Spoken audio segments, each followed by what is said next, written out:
Subhash Nagar రామాలయానికి urban MLA Dhanpal Suryanarayana గారు వేడుకలకు పాల్గొన్నారు.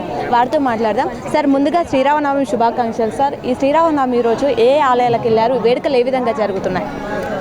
మొట్టమొదటిగా శ్రీరామనవమి సందర్భంగా హిందూ బంధువులకు, ప్రతి ఆలయ కమిటీ సభ్యులకు నేను మరియు మీడియా మిత్రులకు అందరికీ శ్రీరామనవమి శుభాకాంక్షలు. మొట్టమొదటగా సుభాష్ నగర్ రామాలయంకి రావడం జరిగింది.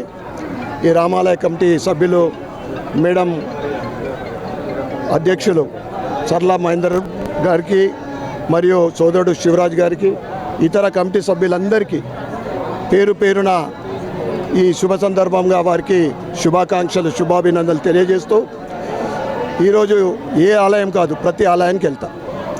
ఇందూరు నగరంలో ఉన్న గల్లీలో ఉన్న మూలమైన, అంటే చాలామందికి తెలియని రామాలయాలు కూడా ఉన్నాయి. నేను అక్కడ కూడా వెళ్తా. కోట్ గల్లీలో అతి పురాతన, సుమారు 200 సంవత్సరాలు నిర్మించిన రామాలయం కూడా అక్కడ ఉంది. మీరు కూడా అక్కడికి వచ్చి కొద్ది కవర్ చేయండి. కోట్ గల్లీలో చాలా బాగుంటుంది ప్రతి రామాలయంకి వెళ్ళడం.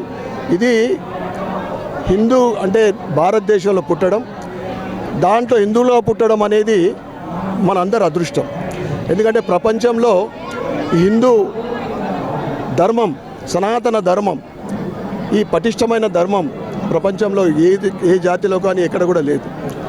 ముఖ్యంగా నేను ఆ శ్రీరాముల వారిని ఏదైతే నరేంద్ర మోడీ గారి ఆధ్వర్యంలో వికసిత్ భారత్, సబ్కా సాత్ సబ్కా వికాస్ 2047 వరకు విశ్వగురు స్థానానికి, ప్రపంచంలోనే మొట్టమొదటి స్థానానికి భారతదేశం ఎదుగుతూ ఉంది.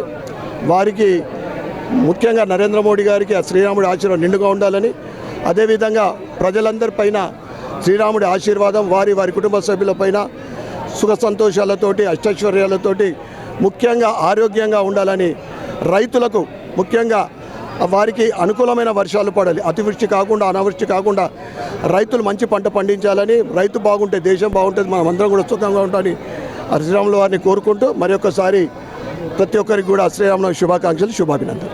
సార్, అలాగే K6 తరపున, K6 ప్రేక్షకుల తరపున మరోసారి శ్రీరామనవమి శుభాకాంక్షలు సార్.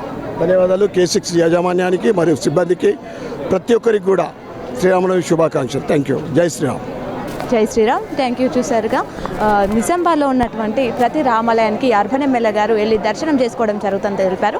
మరికొన్ని వివరాలు ఈ సుభాష్ నగర్ రామాలయం గురించి, వేడుకల గురించి మనం చూస్తూనే ఉందాం.